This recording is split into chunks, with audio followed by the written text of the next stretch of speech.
Mastering our new industries hold the key. The Korean economy is still stuck with its low growth and shows no sign of recovery. The government forecasted slow growth in the first half and a gradual rebound in the second half, primarily thanks to an increase in export and consumption after the economy recovered from the pandemic-driven slump. But the International Monetary Fund and the Organization for Economic Cooperation and Development lowered their outlooks for this year's growth rate of the Korean economy, given its export contraction for the 10th straight month in July, and the worsening external and internal environments for the economy. What concerns me first is the possibility of additional rate hike by the Federal Reserve and the European Central Bank, and their consolidation in the United States and Europe.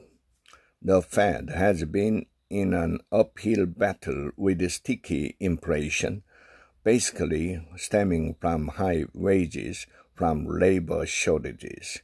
That's why the Fed is expected to raise the benchmark rate again after September and keep rate higher at least until the first half of next year. That will slow the recovery of the global economy, reduce Korea's exports, and delays economic recovery. Another concern comes from the bursting of China's property bubble and the following recession. On a crusade to rebuild the China-centered global supply chain, the United States pursued a decoupling from the country by increasing the share of domestically produced strategic items like semiconductors. The reported reduction may prompt a huge property bubble burst in China, with the resulting insolvencies. Economists find similarities between China's economy now and Japan's in the late 1980s. At that time, the United States took the drastic measure of restricting its semiconductor imports from Japan, which covered more than 70% of global chip supplies at the time, and appreciating the yen exponentially.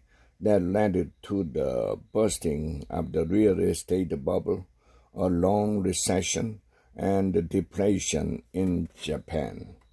China, already in a slump from strengthened import restriction by the United States, shows tangible signs of deflation, as seen in the negative 0.3% growth in its Consumer Price Index for July.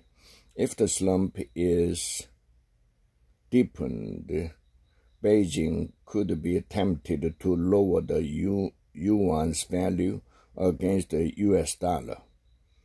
If Asian countries rush to answer round of foreign exchange war,